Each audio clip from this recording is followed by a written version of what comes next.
श्री क्षेत्र आळंदी देवाची येथे कार्तिकी सोहळ्यानिमित्त राज्यभरातून वेगवेगळ्या छोट्या मोठ्या दिंड्या असतील, पालखी सोहळे असतील, ते येत असतात आणि आपण त्या निमित्ताने वेगवेगळ्या पालखी सोहळ्याला भेट देतोय, दिंड्यांना भेट देतोय, त्यांच्याकडनं माहिती जाणून घेतोय। तर प्रथमच आपण यांचं ही पितांबर महाराजांची दिंडी आहे, इथं श्री क्षेत्र आळंदी देवाची मरकळ रोड तनिष्क फ्लास्टा इथं मुक्कामाला आलेली आहे आणि यांचं हे दिंडीचं साधारणतः 16वं वर्ष आहे आणि यांचा आधीचा मुक्काम थोरल्या पादुका साईबाबा मंदिर इथं होता, पण आता माऊलींच्या जवळच आलेले आहेत हे आणि यांच्याकडून अजून काही माहिती जाणून घेणार आहोत आपण। तर रामकृष्ण हरी, तुमच्या दिंडीबद्दल, पालखी सोहळ्याबद्दल माहिती द्या आम्हाला। आम्ही 16 वर्ष झालं माऊली संजीवनी समाधी निमित्त यात्रा करतो। याच्या अगोदर वैयक्तिक एकटा येत होतो। आता आमचे चिंचोली, रोपळे, पापरी आसपासची गावामध्ये यांनी सहकार्य केल्यामुळं आता मी दिंडीचं आयोजन करून इथं सप्ताह करतोय 5 दिवसाचा। 5 दिवसाचा हो। साधारणतः तुम्हाला येण्यासाठी किती दिवस लागतात? आम्हाला येण्यासाठी 2 दिवस लागतात। आम्ही वाहनाने येतो, जाताना मात्र वाहनाने जातो, पण इथे येऊन 7 दिवस राहतो। बरं, आणि पितांबर महाराजांबद्दल थोडी माहिती द्या। मीच आहे। तुमचं नाव सांगा सर्वप्रथम। माझं नाव वासुदेव पितांबर खुर्द। मी जोग महाराज वारकरी शिक्षण संस्थेमध्ये आहे 4थ्या वर्षाला। हे माझे वडील आहेत। आमची 20-25 वर्षाची आषाढी वारीची परंपरा आहे आणि आम्ही साधारण 16 ते 17 वर्ष झालं आम्ही इथे येतो आणि नेहमी आम्हाला जागा मिळत नसायचा आणि मी इथं वास्तव्य असल्यामुळे मी यांच्याशी आमचे इथले जी देखरेख करतात जाधव सर, त्यांना मी थोडंसं विनंती केली। त्याने म्हणजे ठीक आहे, काय अडचण नाही, तुम्ही थोडंसं शिस्त पाळून करा जेणेकरून दुसऱ्याला त्रास होऊ नये। पण आतापर्यंत त्याने आम्हाला रात्रीच निरोप दिला की तुम्ही छान व्यवस्थित तुम्ही इथे स्थितीत राहिले, तुम्ही इथून पुढे येत जा। त्यामुळे आम्ही त्यांचे आभारी आहोत। या महाराजांबद्दल आता 104 वर्षाचे आहेत बाबा, 107 वर्षाचे हे वैराग्य मूर्ती अंबुरशी बुवा आहेत। गेले 3 ते 4 वर्षाला आमच्या गावामध्ये वास्तव्याला आहेत। त्यांच्याशी थोडं तुम्ही बोलून घ्या। कितवी वारी आहे? रामकृष्ण। कितवी वारी आहे? कितवी? 7 वर्षापासून करतो। 7 वर्ष 7 वर्षापासून, वयाच्या 7व्या वर्षापासून? 7 वर्ष म्हणजे पहिलीत असल्यापासून? नागवाहिन शोधो। बर, आपण वारकरी संघ। बर, तेव्हापासून एका वारी चुकली नाही? नाही, भगवंतांना अजून चुकू दिलं नाही। आता मग तर पुढची होईल म्हणून सांगता येत नाही। होईन थोडं अंक करते।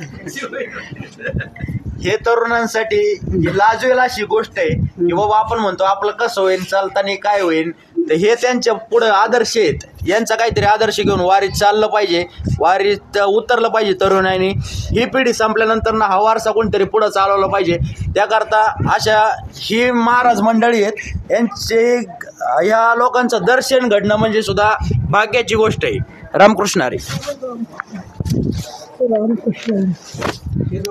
रामकृष्ण हरी।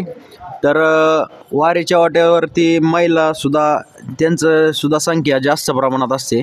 तर असेच एक महिला आपल्याला भेटलेल्या आहेत आज, त्या पायाने अपंग आहेत आणि ते असून सुद्धा ते वारीत सहभागी होतात। माणसं म्हणतात माझं हे दुखतं ते दुखतं, पण यांच्याकडं पाहून आपण पाहू शकतो की एक वारीलाचा उत्साह म्हणू शकतो आपण, किंवा पांडुरंगाला भेटण्याची, माऊलींना भेटण्याची आस म्हणू शकतो आपण। यांची मुलाखत घेतोय आपण। यांचं म्हणणं नक्की काय? तुमचं नाव सांगा।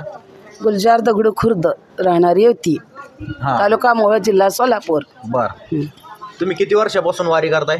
इथं 15 वर्ष झालं मी आळंदीचा सोहळा करते। बर, आणि माऊली आम्हाला आणतात, आम्ही येत नाही। माऊली कृपा करून आम्हाला आणतात आणि आमचं सगळं व्यवस्थित की आम्हाला इथं आलेलं अपंग असं वाटतच नाही। बर, कुठलीच अडचण निर्माण होत नाही आणि जे कधी जीवनाला आल्यापासून जे सुख नाही मिळालं नाही ते या माऊलीच्या जवळ आम्हाला सुख मिळालं। बर, पंढरपूरला सुद्धा जाता का तुम्ही?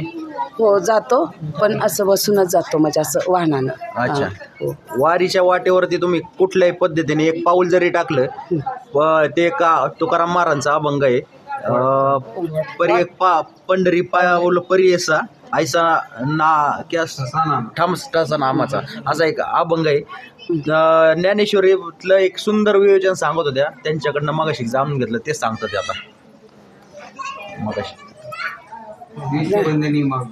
विश्ववंदनी माऊली कारण या माऊलीच्या आळंदी या गावामध्ये जगाचा सृजन करता पांडुरंग परमात्मा याला इथं विश्रांती येण्याकरता विश्रांती घ्यावी वाटली. कारण परमात्म्याच्या घरी काही कमी नाही, तरी विश्रांती त्याच्या घरी सुखाचा दुष्काळ आहे आणि ते सुख माऊलीच्या आळंदीमध्ये मिळते. म्हणून पांडुरंग परमात्मा म्हणतात नामदेवाला, नामदेवराय म्हणतात, नामा म्हणे देवा चला ताया ठाया विश्रांती घ्यावया कल्पवरी. आणि पांडुरंग परमात्मा माऊलीच्या ठिकाणी येतात आणि आमच्यासारखे सामान्य जीवालाही माऊली या ठिकाणी आणतात आणि त्यांचं असणारं जे प्रेमसुख ते आम्हाला या ठिकाणी देतात. आणि आमच्या अनंत जन्माचं जे दुःख आहे ते एका माऊलीशिवाय आमचं कुणीच दूर करू शकत नाही आणि ते जवळजवळ दुःख नाहीसं झालेलं आहे. आणि अशा माऊलीला या जगानं दुःखच दिलं, पण त्या माऊलीने जगाला सुखच केवळ दिलं. कुठंही आपल्या अपराधाची की आपल्याला दिलेल्या त्रासाची कुठंही वाच्यता ज्ञानेश्वरीमध्ये नाही की कुठं एखादा ग्रंथ नाही. आणि त्याच माऊलीला या आळंदी गावामध्ये मांड भाजण्याकरता मुक्ताबाईला आमच्या खापर दिलं नाही. अनेक वैशिष्ट्य आहे. मला महाराजांनी सांगितलं या गावामध्ये कुंभाराला ते आवाज भरता येत नाही आणि खापर कुंभारच नाही असेल पण आवाज भरता येत नाही असं आहे. आणि अशा प्रकारे या माऊलीचं, कारण जगाची माऊली, विश्वाची माऊली, चंद्रसूर्य माऊली आहेत तोपर्यंत चंद्रसूर्य आहेत, असं माऊलीचं वैभव आहे. काय आम्ही सामान्य जनाने वर्णन करावं. बरं. धन्यवाद माऊली. तर आत्ताच यांनी वर्णन केलं की ज्ञानेश्वर माऊली. बरं, पंढरपूरच्या पांडुरंगाला देखील आपण माऊलीच म्हणतो. तर महाराजांकडून काय फरक आहे हे जाणून घेऊ आपण. देवते संत निमित्त त्या प्रतिमा, ह्या बोली युक्तीप्रमाणे हे तुम्ही आम्ही म्हटलं नाही, हे संतांचं म्हणलेलं आहे. आणि देवाने अवतार घेतले पण संत अवतार घेत नाहीत. संत हे तुमच्या आमच्यामधून घडतात. देव म्हणजे काय, सामान्य सुरुवातीला महात्म्य असतात, पण वैराग्याची पराकाष्ठा, जे परमसुख आहे ते सुखाची प्राप्ती करत असताना त्याने मिळालेले जे सुख अनुभव आहे ते सुख त्याने आपल्याला वाटलं. देव आपल्याला इच्छा, आपल्याला परमार्थ संसारातलं जे ते देतो पण परमार्थाचा आनंद देत नाही. परमार्थाचा आनंद फक्त संतच देतात. म्हणून संत श्रेष्ठ, देवापेक्षा संत श्रेष्ठ. संतांची सेवा करायला देवाला आवडतं. हे फरक आहे. देव भेटणं आधी चांगलं की संतांची भेट होणं चांगलं? जसं फोन लावताना रेंज लागते तसं देवाकडे जायला संत लागतात. बरोबर, ते एक माध्यम आहे, ते एक माध्यम आहे. आणि त्याचबरोबर तरुण पिढीला काय मार्गदर्शन करतात? तरुण पिढीने देशभक्ती, संत चरित्र आणि सर्वात श्रेष्ठ असा एक राजा होऊन गेला पृथ्वीच्या तळावरती, छत्रपती शिवाजी महाराज. त्यांनी जे शिकवण दिली आणि त्यांना जे गुरु भेटले, एक संत तुकाराम महाराज, रामदास स्वामी, याने जे त्यांना घडवलेलं आहे, त्यांच्या आई जिजामाता याने जे घडवले, जसं शिवाजी महाराज घडवले, संतांचे विचार गुण घडले, तसे हे सर्वांनी आपली देशभक्ती, संत सेवा आणि संतांच्या ग्रंथ जे ज्ञानेश्वरी, गाथा याचे अभ्यास करून सर्वांनी व्यसनाधीन होऊ नये, व्यसन सोडून संतांचं व्यसन लावावं. बरं, छत्रपती शिवाजी महाराजांचा यांनी उल्लेख केला. त्याचबरोबर एक सांगावंसं वाटतं की महाराजांच्या स्वराज्यात 18 पगड जाती, आत्ता जे राजकारणाचं आपण पाहतोय काय येते, ह्यानी याच्या जातील नाव ठेवायची, त्यांनी त्याच्या जातील नाव ठेवायची, पण महाराजांच्या स्वराज्यात 18 पगड जातीला स्थान होतं. आणि त्यानंतरनं पंढरपूरची वारी हे एकमेव स्थान आहे जिथं 18 पगड जाती एकत्र येतात. ह्याविषयी सगळ्यांना मान्य आहे का?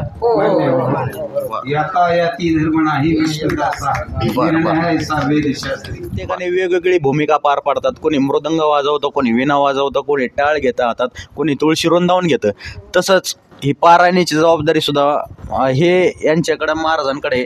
तर हे असल्याशिवाय सप्ताह हे कुठल्याच गोष्ट पूर्णत्वात जात नाही. आणि महाप्रसाद शेवट असतोच, काही ठिकाणी नसतो, पण महाप्रसाद बाजूला ठेवू आपण. आणि हे सगळ्या गोष्टी असते त्याने सप्ताह पूर्णत्वात जात नसतो. तर हे रोजची रोज, हे सप्त्यापुरतं नाही तर रोज ज्ञानेश्वरी पारायण करतात. महाराज किती ओव्या असतात तुम्ही दररोज? कमीत कमी 50-100 ओव्या वाचतो दररोज. बरं, दररोज नेमानं.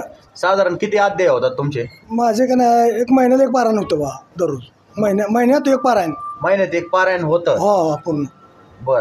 ज्ञानेश्वरी सामान्य जनांना काय मोलाचा संदेश दिलेला आहे? ज्ञानेश्वरीमध्ये सर्व विश्वच भरलेलं आहे, जे जगतामध्ये कुठं नाही ते ज्ञानेश्वरीमध्ये आहे. बर. हो. आणि ह्याचं कसं आहे, संत नामदेवांनी सांगितले, नामा म्हणे ग्रंथ श्रेष्ठ ज्ञानदेवी आणि एकतरी ओवी अनुभवावी. ह्या वचनावर विश्वास ठेवून आम्ही ज्ञानेश्वरीचं पारायण करतो. बर. एका ओवीवरून लक्षात आलेले एक दिठी नावाचा पिक्चर आहे, ज्ञानेश्वरीचा एक अभंग ओवी त्याच्यात, आणि त्या ओवीवरती अख्खा पिक्चर आहे. त्याचं विवेचन केलेलं आहे. सोशल मीडियावर तुम्हाला Zee5 का कशावरती तो पाहायला भेटेल. नक्की तिथं जाऊन पहा. एकतरी ओवी अनुभव म्हणतो ना आपण, अख्खा पिक्चर काढलेला आहे. त्याचं दिग्दर्शकाचं नाव आता मला आठवत नाही, पण दिठी नावाचा पिक्चर आहे तो. बर. आणि तरी ह्या सोहळ्यात ह्या ग्रंथराज ज्ञानेश्वरी असेल, गाथा पारायण असेल, याला भागवत धर्मात कुठल्या स्थानी पाहिलं जातं? सर्वश्रेष्ठ ग्रंथ मानलं जातं. बर. ग्रंथ सर्वश्रेष्ठ ज्ञानेश्वरी ग्रंथ. ज्ञानेश्वरी. मग तसं असं काही मानतात का वारकरी की बाबा ज्ञानेश्वरी आधी, मग गाथा, मग भागवत नंतर, असं काही नाही? तसं काय नाही, तसं नाही काय. गीता भागवत करीती श्रवण अखंड चिंतन विठोबाचे. बर. ताई त्यांना एक दोन शब्द बोल, मी सांगितले. हां. लाडकी लेखमी संतांची मजवर कृपा बहुतांची. या ह्याच्यातून मला आमच्या गावात खूप दिवसात मी आधी संसारात गुंतलेली होती, परंतु आमच्या गावात आल्यानंतर रिटायर होऊन आल्यानंतर मला पितांबर महाराजांचा सहवास घडला आणि या महाराजांनी मला संसारातून परमार्थात आणलं आणि त्याच्यानंतर मी ह्या परमार्थात शिरले, ग्रंथ वाचायला लागली, ज्ञानेश्वरी वाचायला लागली आणि शेवटी मंदिरात जाऊन परमार्थ करायला लागली. आणि अशीच माऊलीच्या कृपेनं मला अशीच सेवा घडावी हीच माझी इच्छा असते. बरं, धन्यवाद. रामकृष्णारी. पितांबर महाराज दिंडी सोहळ्यामध्ये आपण बरेचसे माहिती जाणून घेतली. तसंच स्वयंपाकाचं नियोजन ह्या मावशींकडे असतं, तर यांच्याकडनं त्याच्या पाठीमागं काय भावना आहे हे जाणून घेणार आहोत. तुमचं नाव सांगा. हां, हॅलो. पितांबर महाराजांची मी पत्नी आहे. बरं. ती सगळे ज्ञानेश्वरी पारायण ही ग्रंथ ही सगळे कीर्तन प्रवचन सगळं निवेदन त्यांचं असतं. माझं निवेदन स्वयंपाक करणे असते. मला काय लिहिता वाचता येत नाही. बरं. कारण मी स्वयंपाक बनवून सगळ्याला चहा पाणी ही सगळं देते. बरं. सगळ्यांना काय नेमका आनंद असतो त्याच्या पाठीमागं? त्याच्या पाठीमागं सगळ्याला खाऊ पिऊ घालण्यातच आनंद आहे. हीच ईश्वराची सेवा आहे. बरं. असं माझं मन आहे, मानतं.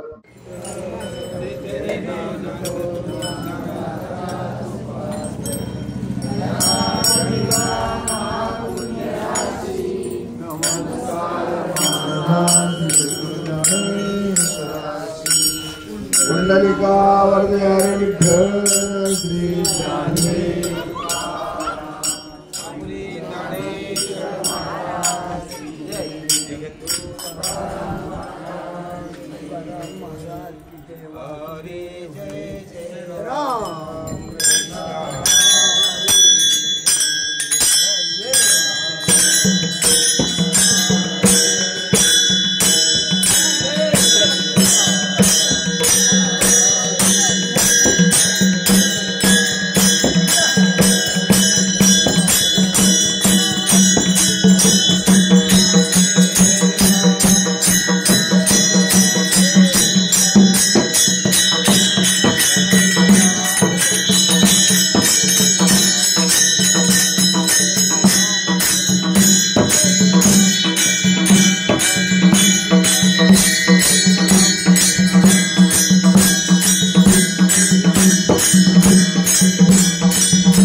म्हणती ज्ञानाबाई आई शिवपीठ हे जुनाट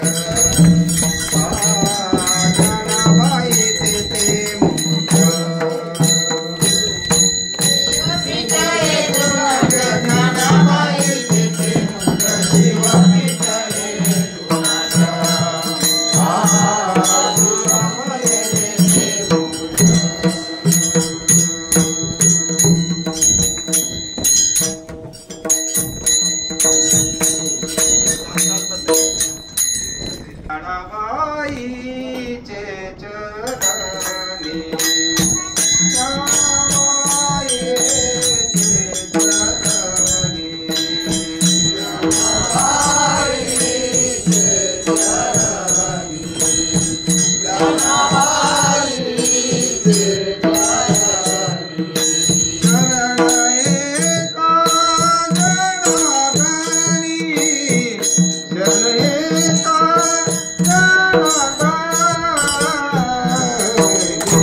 ज्ञानाबाई आई शिवपीठ हे जुनाट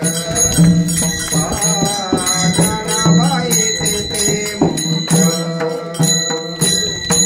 शिवपीठ हे जुनाट ज्ञानाबाई तेथे मुकुट शिवपीठ हे जुनाट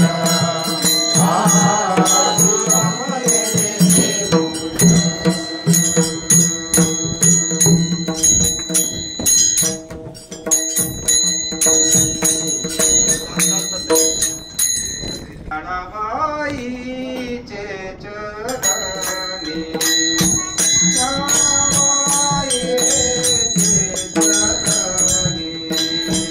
चरणी ज्ञानाबाईचे चरणी ज्ञानाबाईचे चरण एका जनार्दनी शरण एका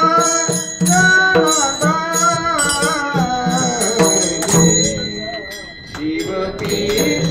हे शिवपीठ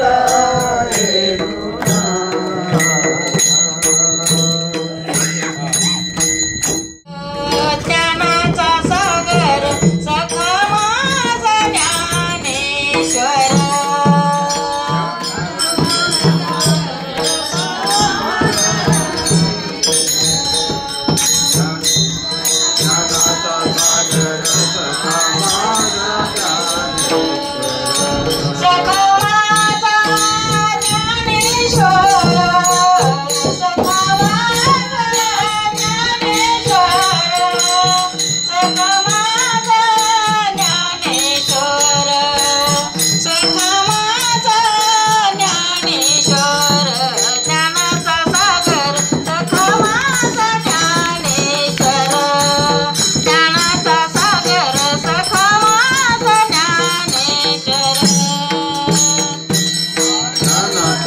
सागर सखा माझा ज्ञानेश्वर ऐसे करी गा माझा भावा ऐसे करी गा माझा भावा सख्या माझा ज्ञानदेवा सख्या माझा ज्ञानदेवा ज्ञानाचा सागर सखा माझा ज्ञानेश्वर ज्ञानाचा सागर सखा माझा ज्ञानेश्वर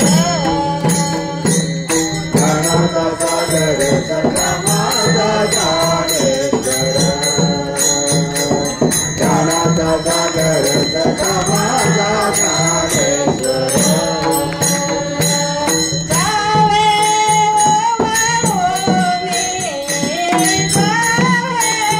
पितांबर महाराज पालखी सोहळ्यासोबत त्या महाराजांचे चिरंजीव हे वारकरी शिक्षण संस्था जोग महाराज आळंदी देवाचे येथे 4थ्या वर्षाला शिक्षण घेत आहेत.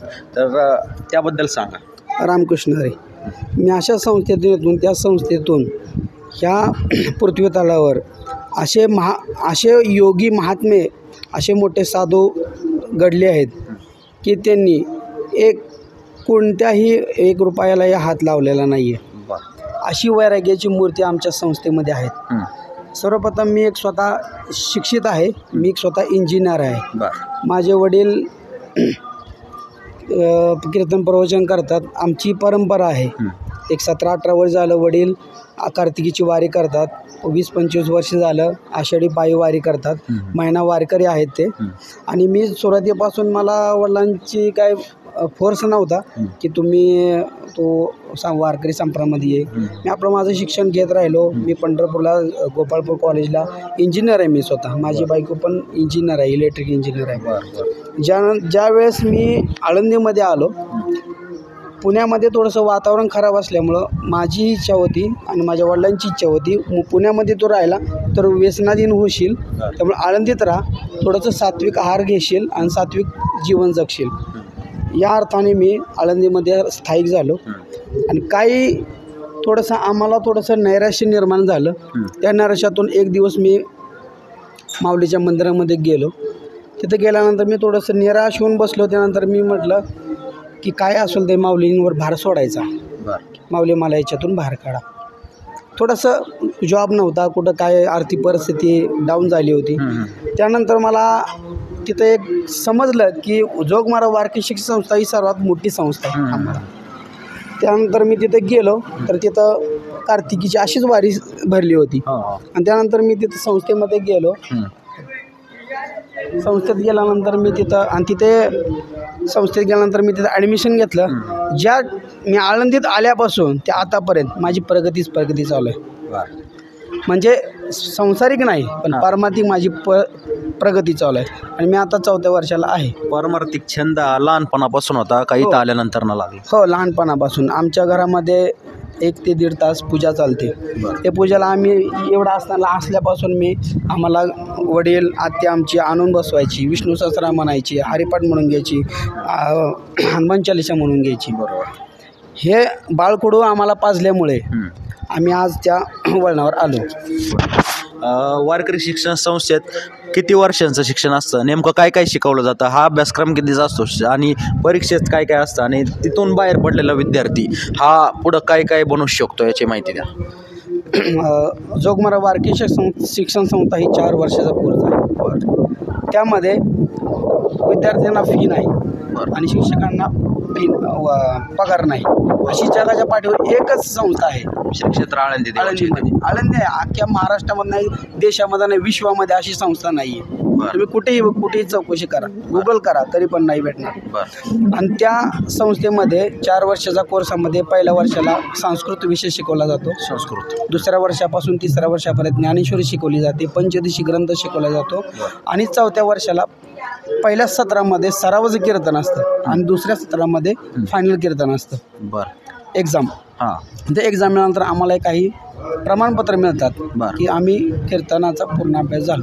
आणि पुढे जाऊन आम्हाला धर्मकीर्तन, धर्मकार्य आणि मुलांना जे व्यसनाधीन झालेले आहेत, जे विषाधीन झालेले आहेत, त्यांना परमार्थाला लावणं, हे आमचं संतांचे विचार सर्वांपर्यंत पोहोचवणं हे आमचं कार्य असतं. एक कीर्तनकार आपण म्हणू शकतो किंवा वारकरी हे आपण पाहत आलेलो आहे की उच्च शिक्षित बराच समाज हा जुन्या पिढीचा आहे, तर नवीन पिढी त्यात उतरलेली. काही उच्च शिक्षित आपल्याबरोबर तरुण असतात, ते हे इंजिनियर आता ज्यांची मुलाखत घेतली आपण ते, आणि त्यांच्या पत्नी त्या देखील इंजिनियर आहेत.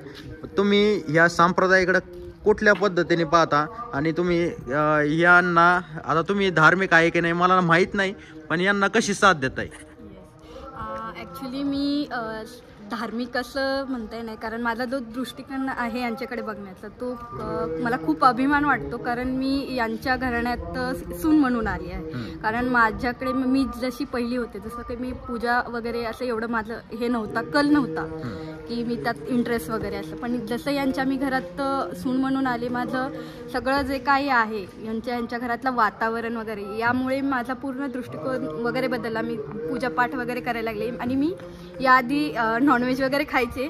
मी यांच्या घरात आल्यानंतर एक 10 दिवसात वातावरण बघून लगेच मी माळ घातली, तुळशीची माळ, आणि आत्ता 4 वर्ष होत आहेत. त्यामुळे असं मला यांचा खूप अभिमान वाटतो, कारण मी त्यांना साथ देते आणि तेही मला साथ देत आहेत. आणि या गोष्टीमुळे आम्हालाही काहीतरी समाजकार्य आणि सोबत भक्ती कार्य करायला भेटते, यामुळे खूप अभिमान वाटतो. आणि माझ्या घरच्यांना सुद्धा खूप यांचा अभिमान वाटतो की आपला जावई हा एक वारकरी आणि एक इंजिनियर आहे याचा. बरं, धन्यवाद. रामकृष्ण हरी.